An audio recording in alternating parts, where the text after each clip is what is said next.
The massive space station hung in the darkness like a metal city. Jake Morrison pressed his face to the small window of the human ship and stared at it. The Galactic Council headquarters was bigger than anything humans had ever built.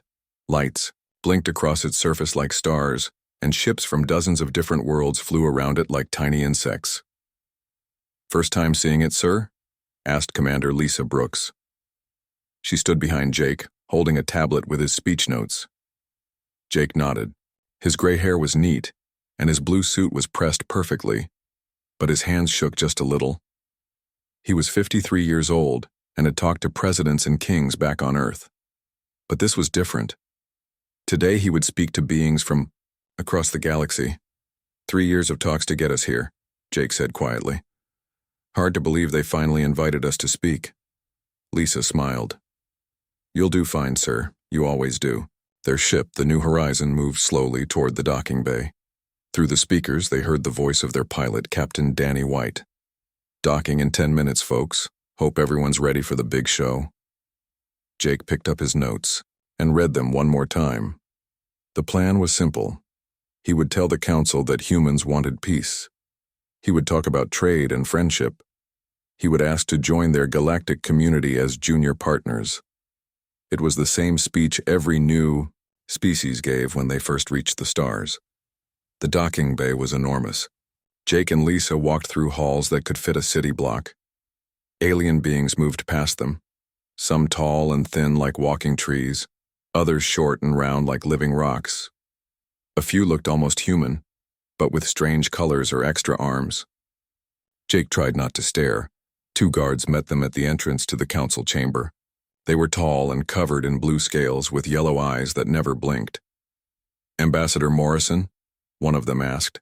His voice sounded like gravel in a bucket. "That's me," Jake said. "Follow us. Do not speak until called upon. Do not move from the speaking platform.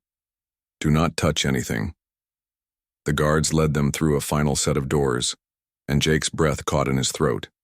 The council chamber was like nothing he had ever seen.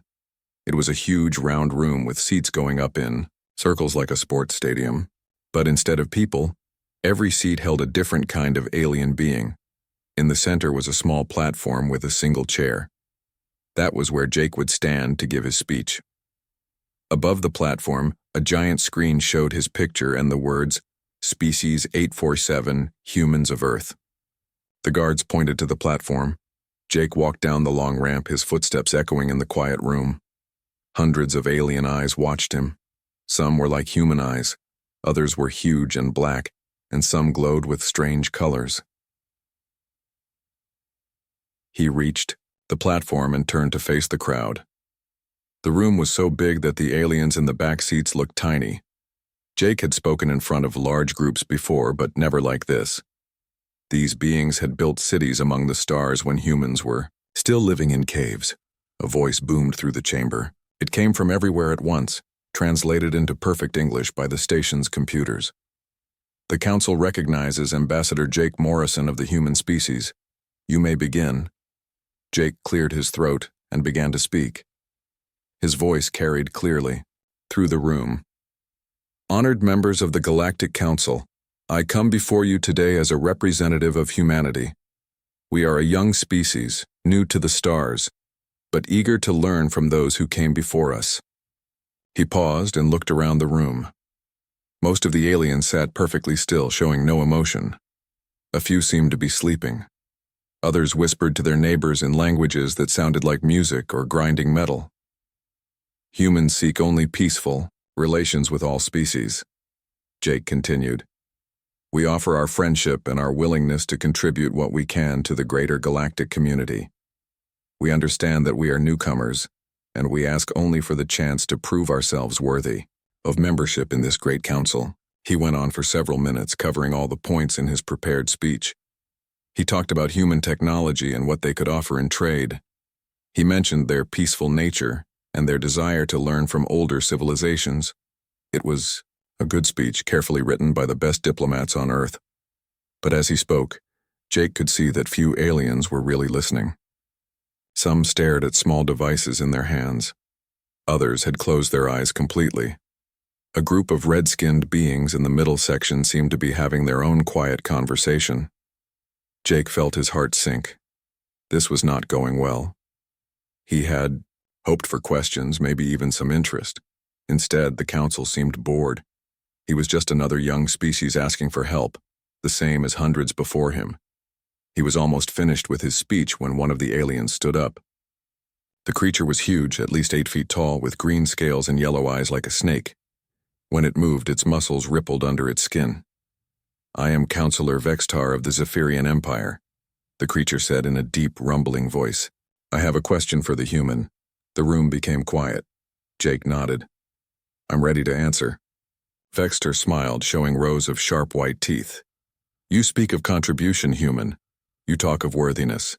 But what can a species that has barely left its home system offer to civilizations that have ruled the stars for millions of years? Your people have been in space for less than 2 centuries. We Zephyrians conquered our first galaxy before your son was born." Other aliens began to pay attention. Some sat up straighter in their seats. A few laughed quietly. Jake felt all eyes on him now, but not in a good way. This was the moment he had feared. How could humanity compete with beings this old and powerful? Jake took a deep breath. His prepared speech had no answer for this question, but maybe that was okay. Maybe it was time to stop reading from notes and start speaking from the heart. "You're absolutely right, Counselor Vextar," Jake said. "We are very young compared to all of you.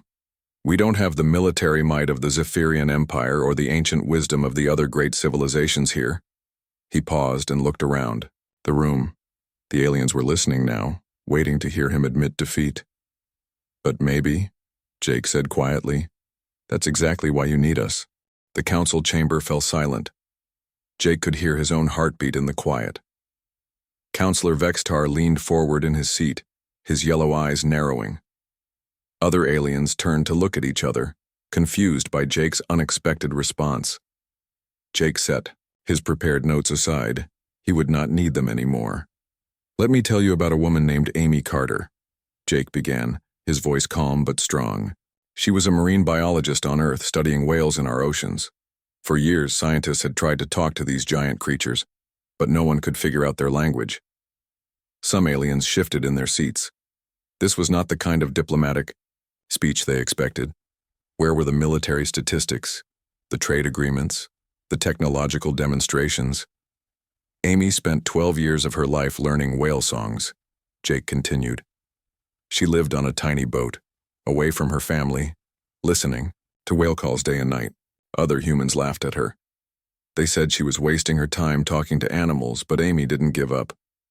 He walked slowly around the speaking platform as he talked. One day, she finally understood. The whales weren't just making noise, they were telling stories.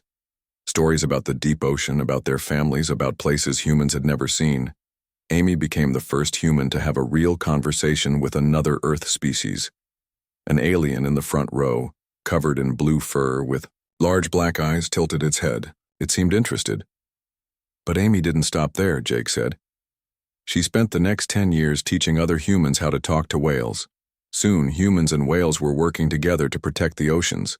They created the first treaty between 2 different Earth species. Amy Carter changed how humans see every living thing on our world." Jake stopped walking and faced the council directly. "Now, let me tell you about Ben Rodriguez. He was a firefighter in a city called Chicago. One winter night, he got a call about a burning building. It was an orphanage with 40 children inside." The chamber remained quiet. Even the aliens who had been talking earlier were now listening. "The fire was too hot and too fast," Jake said. "Ben's commander told him the building was lost. No one could go inside. But Ben Rodriguez didn't listen to orders that night. He ran into that burning building and carried out 2 children. Then he went back in." Jake's voice grew stronger. 17 times. Ben Rodriguez ran into that fire 17 times. The heat burned his skin and melted his equipment. Smoke filled his lungs until he could barely breathe. But he kept going back, until every single child was safe. A whisper ran through the chamber. Some aliens were leaning forward in their seats now. "The doctors said Ben should have died from his burns," Jake continued. "He spent 6 months in the hospital. When reporters asked him why he risked his life for children he didn't even know, Ben said something very simple. He said, "They were kids. Kids needed help. That's all that mattered." Jake saw that even Counselor Vextar was listening carefully now, his snake-like eyes focused. "Let me tell you one more story," Jake said, "about a teacher named Helen Wright. She taught in a poor part of a city called Detroit. The school had no money for books or supplies. Most teachers would have given up or asked for a transfer to a better school." He paused, letting his words sink in. But Helen Wright spent her own money she needed for food and rent, to buy notebooks and pencils for her students. She worked 3 jobs to pay for classroom supplies. When parents couldn't afford school clothes for their children, Helen bought those too. The chamber was so quiet that Jake could hear the hum of the station's air systems. Helen Wright taught in that school for 30 years, Jake said. She spent almost every dollar she earned on her students. By the time she retired, she had changed the lives of over 2,000 children. Many of them became doctors and engineers and teachers themselves, all because one woman decided that helping others was more important than helping herself. Jake walked back to the center of the platform. These are not unusual stories among humans. We have millions of stories like these. Humans who risk their lives for strangers. Humans who give up their own comfort to help others. Humans who choose to do what's right even when it costs them everything. He looked around the chamber, meeting the eyes of as many aliens as he could.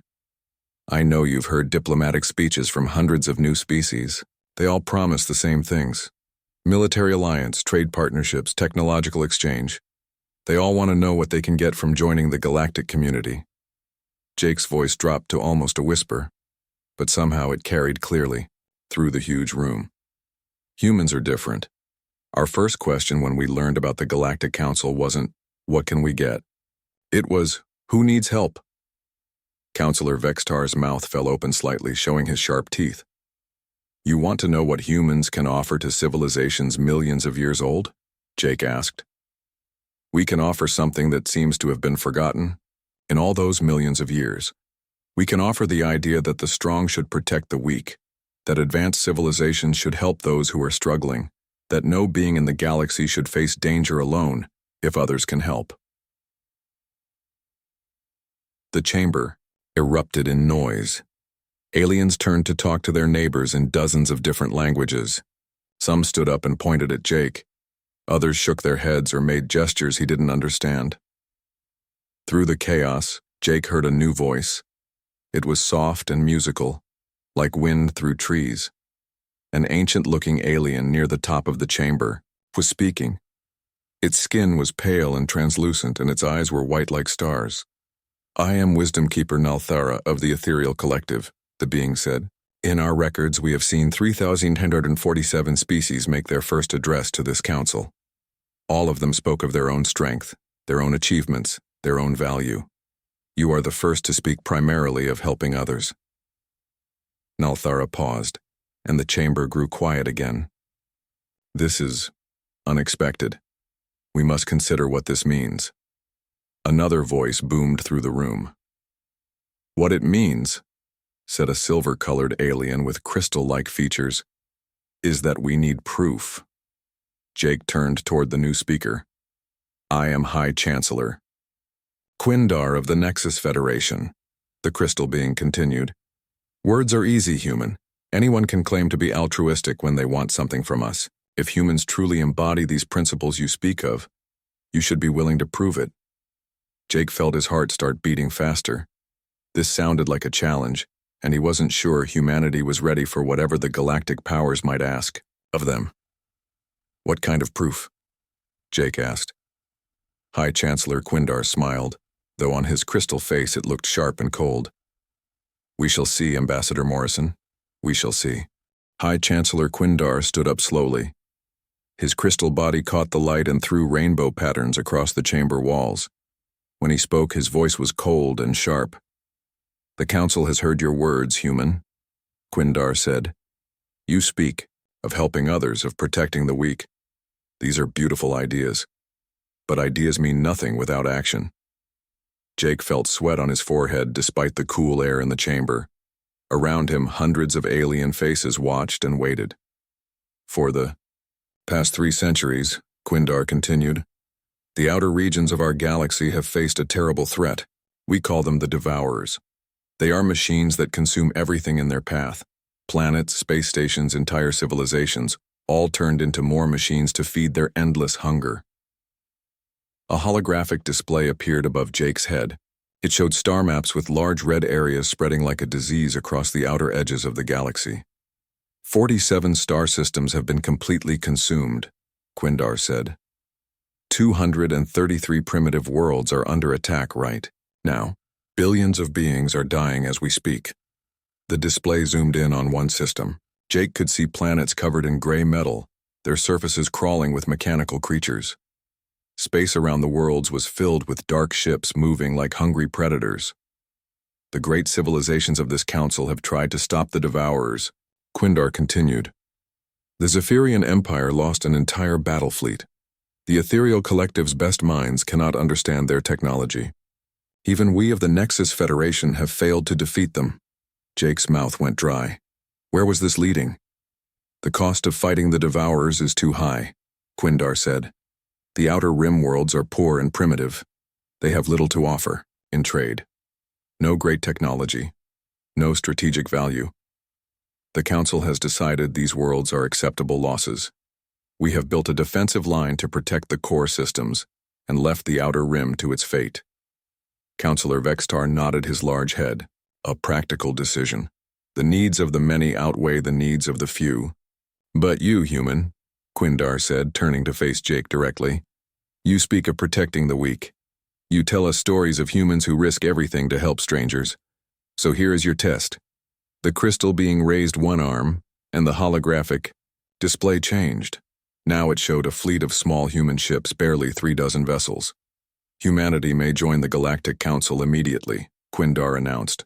Full membership, access to all our technology, all our trade routes, all our knowledge. You will skip the usual 100-year probation period and become equals with the ancient powers. Jake's heart leaped. This was better than humanity had dared to hope for. But, Quindar continued, and his voice grew harder, there is one condition. Humans must lead the defense of the Outer Rim worlds. You will take your tiny fleet to face an enemy that has defeated civilizations 1,000,000 times older than yours. You will do this with minimal support from the Council. No reinforcements. No advanced weapons. No guarantee of survival. The chamber fell silent. Jake stared at the holographic display showing the spreading red zones of destruction. 233 worlds under attack. Billions of innocent beings dying while the great powers watched from safety. This is not a fair test, Wisdom Keeper Nalthara said softly. The Devourers have consumed species far more advanced than humanity. To send such a young race against them is likely sending them to their deaths. Exactly, Councillor Vextar said with a sharp grin. Either humans will prove their words are lies by refusing this impossible task, or they will be eliminated trying to complete it. Either way, we will be rid of their troublesome ideas about protecting the weak. Jake felt the weight of the moment crushing down on him. Every human alive was depending on his decision right now.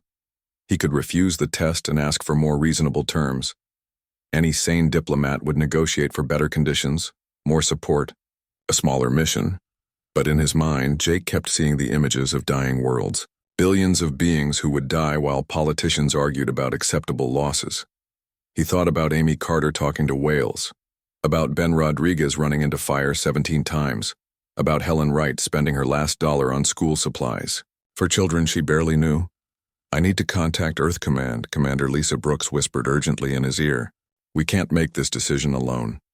This could mean the death of our entire species. Jake looked at her kind face, then back at the watching aliens. Some seemed curious about his answer. Others looked bored, as if the outcome was already decided. A few appeared genuinely sad, as if they were watching a young species choose to die. He thought about what Ben Rodriguez had said. They were kids. Kids needed help, that's all that mattered. I accept, Jake said quietly. The chamber exploded in noise. Aliens jumped to their feet, shouting in languages that sounded like thunder and breaking glass. Several beings seemed to be arguing with each other. Quindar raised his arms for silence. "You accept?" the crystal being asked. "Without consulting your government? Without negotiating terms? You would commit your entire species to almost certain death?" Jake nodded. 233 worlds are dying. Billions of people need help. How could I say no? Counselor Vexistar laughed, a sound like rocks grinding together. "Foolish human. You have just doomed your species for the sake of primitives you've never met. This proves humans are too emotional and irrational for galactic politics." "Maybe," Jake said, "but at least we'll die trying to save innocent lives instead of watching safely from a distance while others suffer." The insult hit home. Several council members looked uncomfortable. Wisdom Keeper Nalthara's white eyes seemed to glow brighter. "The human has accepted our challenge," High Chancellor Quindar announced. "Humanity will have 60 standard days to prepare their fleet. They will then proceed to the Outer Rim and attempt to hold the line against the Devourers. If they succeed, they will be granted full council membership. If they fail..." He didn't need to finish the sentence. Jake turned to Commander Brooks, who looked pale and shaken. "Lisa, send a message to Earth immediately. Tell them what we've committed to do." "Sir," she whispered, "they're going to think we've gone insane." Jake looked back at the holographic display showing the red zones of destruction. Somewhere in those dead systems, the last survivors were probably looking up at the stars and hoping someone would come to help them. "Maybe we have gone insane," Jake said. "But sometimes insanity is the only sane response to an insane situation." As they left the council chamber, Jake could hear the aliens still arguing behind them. Some voices sounded angry, others worried. A few seemed almost impressed. In 60 days, humanity would either prove itself worthy of the stars or die in the attempt. Jake thought about Ben Rodriguez running into the fire one more time, and he knew they had made the right choice, even if it killed them all. The emergency meeting in the White House Situation Room lasted 18 hours. President Kate Sullivan sat at the head of a long table filled with military officers, scientists, and government officials. Everyone looked tired and worried. "Let me make sure I understand this correctly," President Sullivan said, rubbing her eyes. "Ambassador Morrison committed our entire species to fight an enemy that has destroyed civilizations millions of years older than us. He did this without asking permission from anyone on Earth." Admiral Ryan Foster, head of the Space Defense Force, nodded grimly. "That's correct, Madam President. We have 60 days to prepare every ship we have, and then face an enemy that even the galactic superpowers couldn't defeat." "How many ships do we have?" asked General Patricia Hayes, the Army's top officer. 37 combat-ready vessels," Admiral Foster replied. "Everything from heavy cruisers down to patrol boats. We've been building our fleet for 50 years, but we never expected to fight a war this big." Dr. Patricia Lee, the government's chief scientist, spread out holographic displays across the table. "I've been studying the data the Galactic Council sent us about the Devourers. These machines are unlike anything we've ever seen. They consume organic matter and use it to build more of themselves. Every planet they take makes them stronger." "What about weapons?" President Sullivan asked. "Surely we have something that can hurt them." "Our plasma cannons and missile systems are effective against normal targets," Admiral Foster said. "But the Devourers seem to adapt quickly. The same weapon that works once might be useless the second time." The room fell quiet. Everyone stared at the star maps showing the red zones where the Devourers had already won. 233 worlds under attack. Billions of innocent beings waiting to die. President Sullivan stood up slowly. "I should court-martial Jake Morrison for committing us to this without orders. But the truth is, I probably would have made the same choice.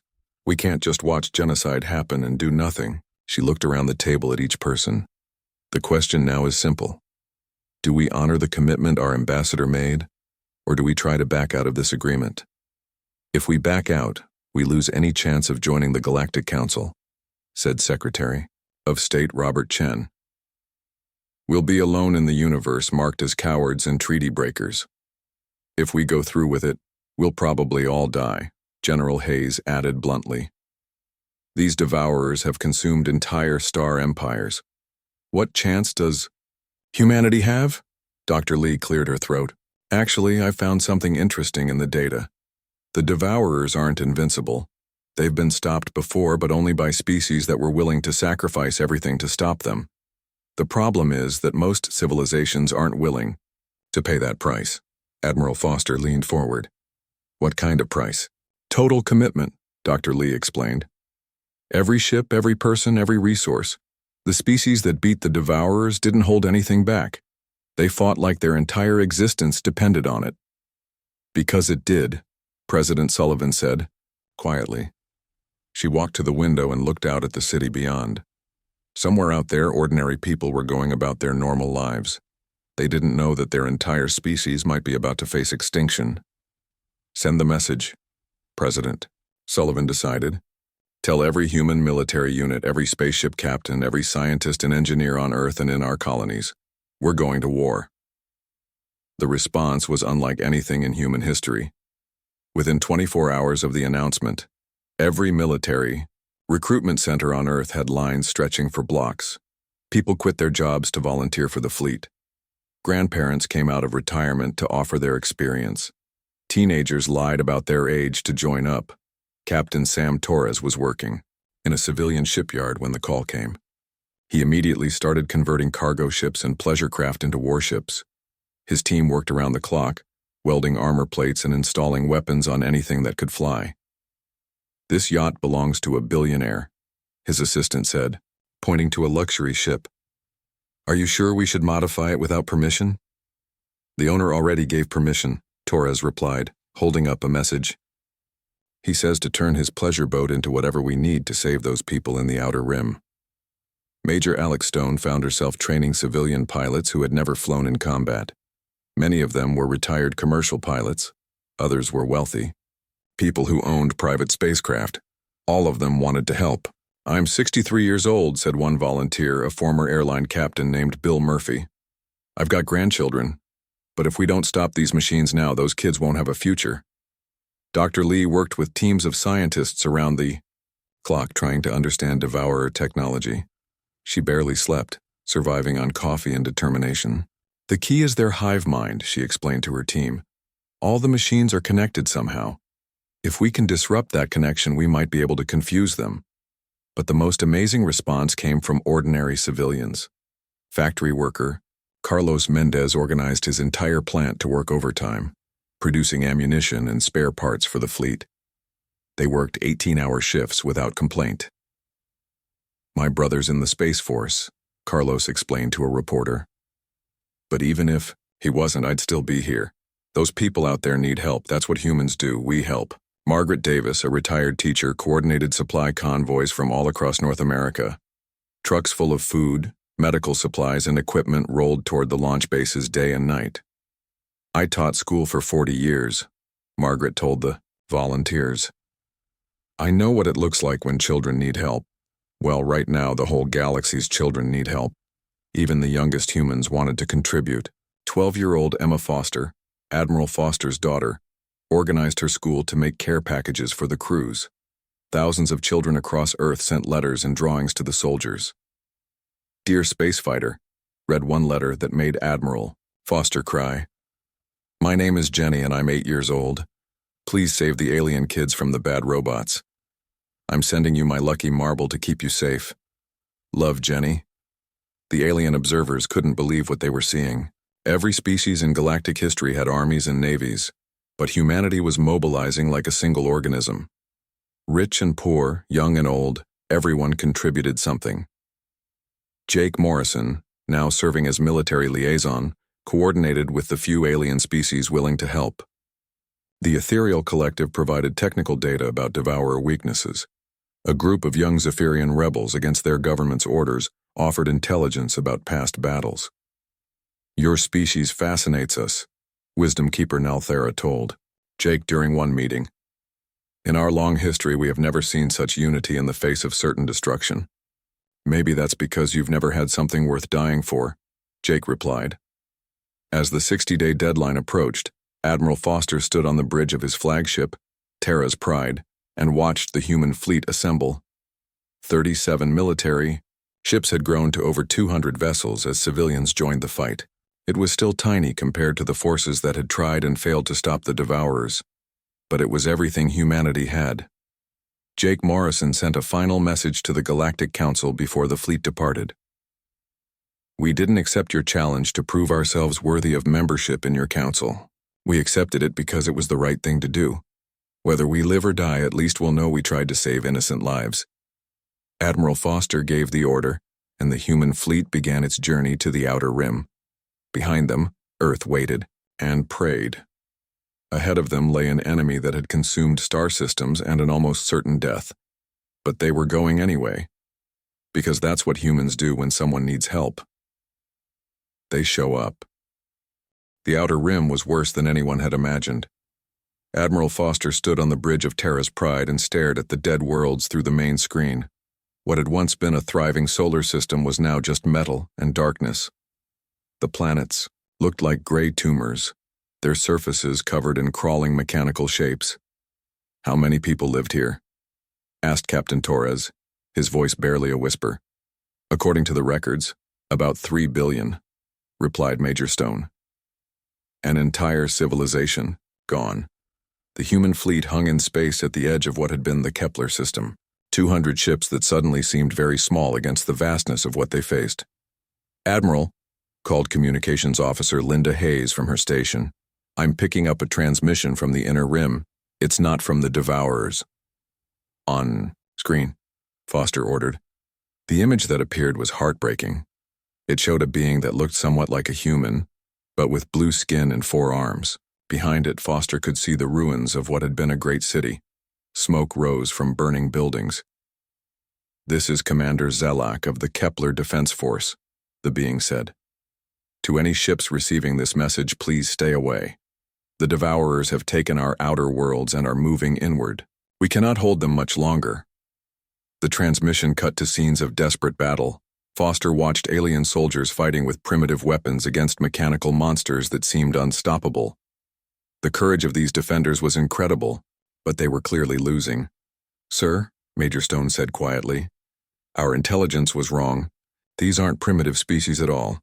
Look at those city ruins. That's advanced architecture. These people had space travel, computers, everything we have." Admiral Foster understood. They gave up their technology to survive. When the Devourers consume advanced civilizations, they turn that technology against other worlds. So these people destroyed their own weapons and cities to deny them to the enemy.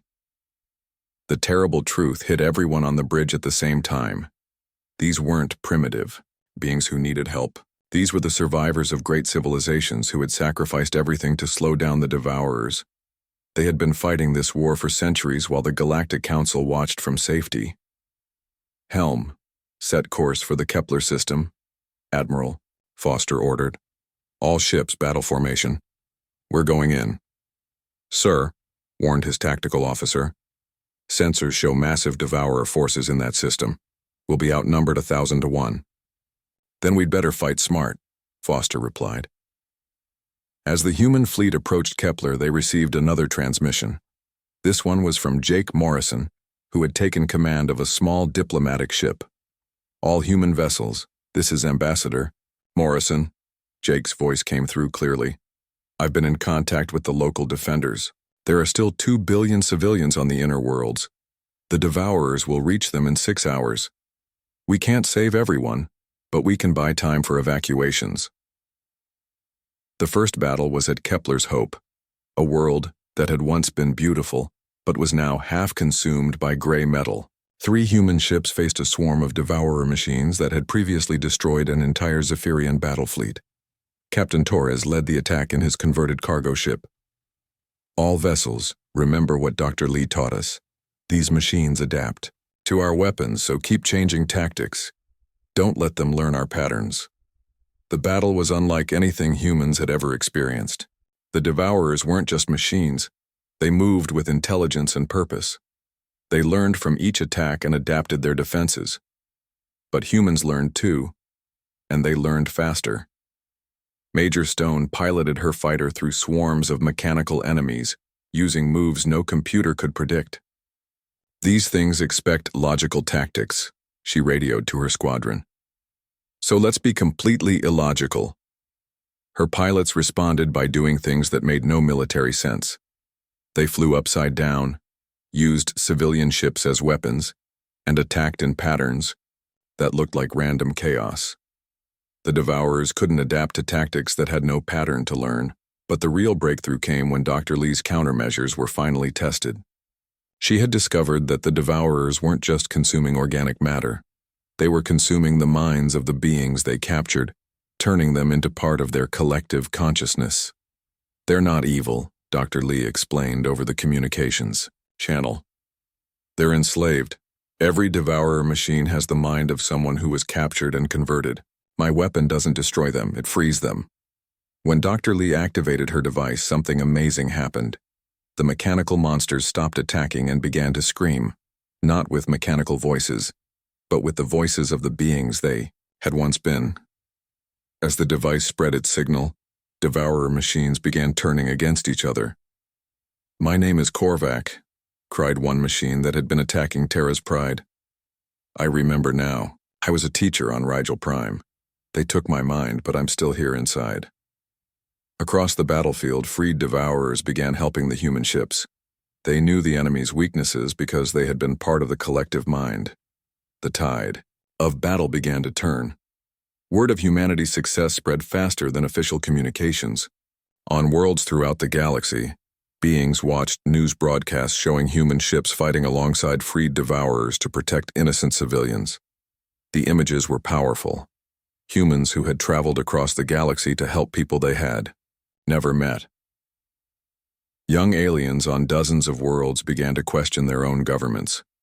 If humans could risk everything to save strangers, why were their own advanced civilizations doing nothing?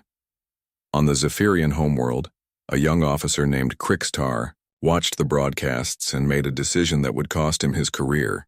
He stole a warship and flew to the Outer Rim to join the human fleet. "I am dishonored by my own people's cowardice," he told Admiral Foster. "Allow me to fight beside humans who understand honor." Similar scenes played out across the galaxy. Our ethereal collective's youth council voted to send aid against their elders' wishes. Even some Nexus Federation citizens began privately funding supply runs to support the human effort. The climax came when Jake Morrison broadcast a galaxy-wide message from the bridge of Terra's Pride. The transmission was picked up by every communications system in known space, forcing even the Galactic Council to listen. "People of the galaxy," Jake began, his voice calm but determined. "I stand here in the Outer Rim, where human beings are fighting alongside the freed victims of the Devourers. We came here not because we were ordered to, but because it was right." The broadcast showed images of human and alien soldiers working together, of refugees being evacuated to safety, of freed Devourer machines helping repair damaged worlds. "The Galactic Council told us these worlds weren't worth saving," Jake continued. "They said the cost was too high, that practical politics required acceptable losses. They were wrong." His voice grew stronger. "There are no acceptable losses when it comes to innocent lives. There is no cost too high when it comes to protecting those who cannot protect themselves. And there is no excuse for watching evil happen when you have the power to stop it." The transmission cut to show the human fleet, now grown to over 1,000 ships as aliens from across the galaxy arrived to join the fight. "The galaxy doesn't need another powerful civilization," Jake said. "It needs civilizations that are willing to use their power to protect others. Today, humans call upon every advanced species to remember what they once were before they became old and cautious and afraid." The response was immediate. Within hours, fleets from dozens of worlds began moving toward the Outer Rim. Not the official, military forces of the great powers, but volunteers, young beings who remembered what it meant to fight for something bigger than themselves. The war against the Devourers was far from over, but something fundamental had changed in the galaxy. For the first time in millions of years, the ancient civilizations were being reminded of why they had reached for the stars in the first place. Not to conquer or accumulate wealth, but to explore, to learn, and to help others do the same. Hi. Chancellor Quindar watched the broadcast from his crystal palace and realized his test had backfired completely. Instead of eliminating humanity's troublesome ideas about helping others, they had infected the entire galaxy with those same ideas. The human diplomat has indeed stunned the Galactic Council, Wisdom Keeper Nalthara observed. Though I suspect not in the way we expected. Jake Morrison's call to arms had become exactly that, a call that awakened something that had been sleeping in the galactic soul for far too long. The age of acceptable losses was ending, and the age of standing up for others had begun, and it all started because one human diplomat couldn't bear to watch innocent people die while he had the power to help them.